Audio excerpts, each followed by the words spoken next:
So let's take a closer look at what makes HRM in Myanmar stand out. The good, the challenging, the reality in between. As businesses grow and adapt, HR plays a bigger role in shaping not just the workforce, but how companies operate.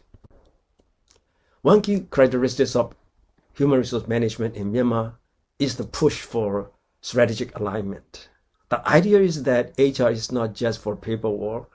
It's supposed to drive business growth by aligning policies with company goals. In theory, this means HR focuses on developing talent and planning for the future. But let's be honest. How many companies really see HR as a strategy partner? For many businesses, HR is still treated as a support role, only called in when there's a hiring need or a compliance issue. Another defining aspect is cultural sensitivity. In Myanmar, harmony and respect are incredibly important in the workplace. Concepts like anade, showing empathy and consideration, are deeply woven into employee relations. This helps building loyalty and trust within organizations. But here's the flip side. Sometimes this desire for harmony stops difficult but necessary decisions from being made.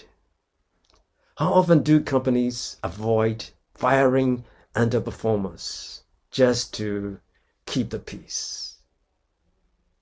It's a fine line between empathy and enabling. Workforce development. It is also a big focus, especially in tech and engineering.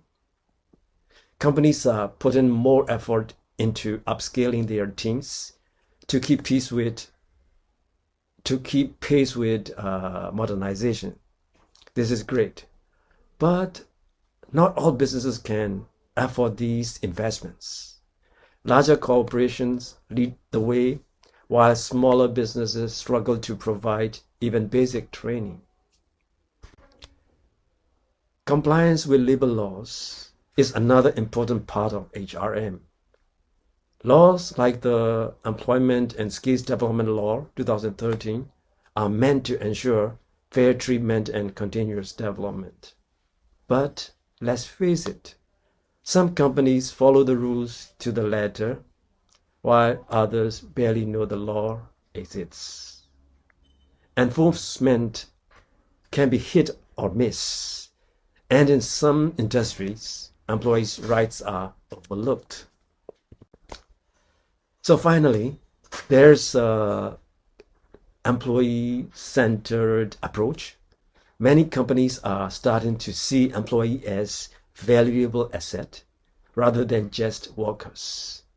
There's a growing interest in career development, wellness, and long-term growth. But is this the norm? Not yet.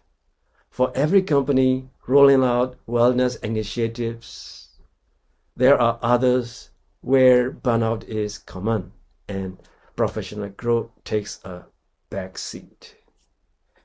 So human resource management in Myanmar is a mix of strategies, culture, and ambition. But the journey is far from complete. Some businesses are creating people-first organizations, while others are still figuring it out.